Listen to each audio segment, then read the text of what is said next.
Semangat pagi. Perkenalkan, nama saya Michael Sarpel Manggaul, semester 3 Akuntansi Perpajakan Politeknik Wilmar Bisnis Indonesia. Pada video kali ini saya akan berbicara terkait dengan perpajakan, yang mana isu-isu yang muncul terkait dengan PPN, pajak pertambahan nilai, yang menjadi polemik di masyarakat belakangan ini. Yang mana pada bulan Juni 2021, beberapa bulan yang lalu lah, ada isu-isu terkait dengan peningkatan harga PPN yang menjadi polemik di masyarakat karena dianggap tidak pro masyarakat atau tidak pro dengan kalangan menengah ke bawah, di mana permasalahan itu muncul setelah mengemuka adanya draft Undang-Undang Nomor 6 Tahun 1983 tentang Ketentuan Umum dan Tata Cara Perpajakan, yang disingkat dengan KUP, beredar ke publik. Jadi draftnya yang akan diusulkan atau direvisi bersama dengan pemerintah dan DPR muncul ke masyarakat yang hanya terpotong-potong, di mana di situ dikatakan akan ada PPN bagi sembako dan jasa pendidikan, serta ada peningkatan PPN dari 10% menjadi 12%. Di dalam pasal 4A draft RUU KUHP tersebut, pemerintah menghapus beberapa jenis barang yang sebelumnya tidak dikenakan pajak atau BKP dan JKP, kemudian akan jadikan PPN seperti kebutuhan pokok seperti beras, gabah, jagung, kedelai, gula, garam, daging, sayuran, buah-buahan, bahkan bumbu-bumbu. Dan kemudian ada juga hasil tambang seperti emas, batu bara, minyak, dan gas bumi. Dan itu semua yang menjadi kekhawatiran masyarakat jika disahkan ataupun jika disetujui oleh DPR dan pemerintah, maka akan menjadikan atau menimbulkan inflasi bagi bangsa kita. Jadi sekarang sudah muncul undang-undang baru, undang-undang harmonisasi perpajakan, di mana di dalam undang-undang harmonisasi peraturan pajak, yaitu yang sudah disahkan pada tanggal 7 Oktober tahun 2021 di gedung DPR MPR.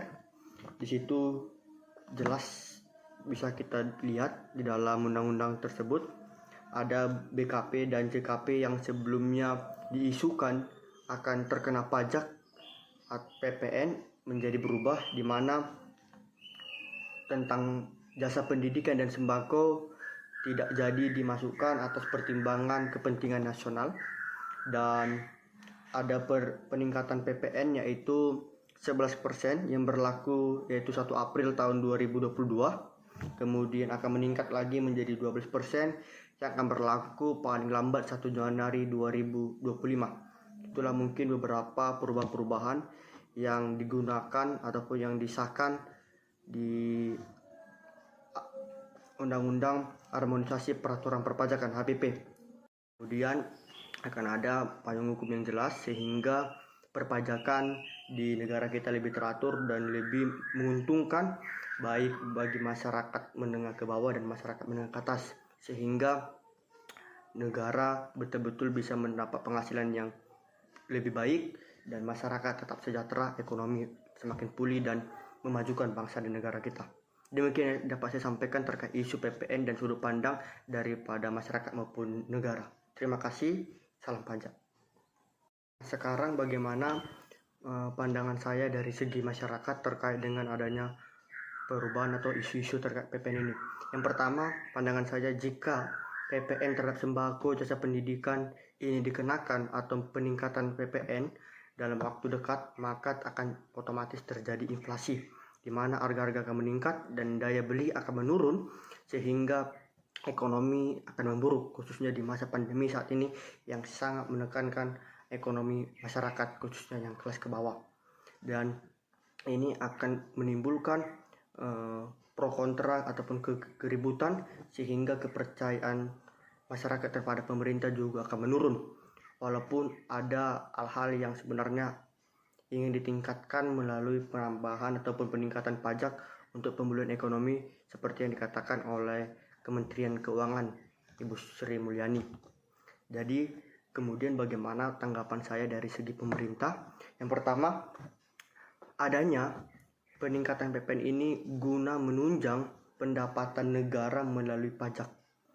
Ya, walaupun sebenarnya pajak PPN di Indonesia masih lebih rendah daripada negara-negara lainnya, tetapi ini adalah salah satu cara untuk meningkatkan pemulihan ekonomi, yang mana kita tahu APBN yang sekarang ini, katakanlah 2 tahun terakhir 2020 dan 2021, difokuskan untuk pemulihan ekonomi dan untuk penyelamatan bangsa melalui dengan vaksin, kemudian alat kesehatan, dan penunjang-penunjang lainnya dalam pemulihan ekonomi dan pemulihan masa pandemi COVID-19 yang saat ini kita rasakan.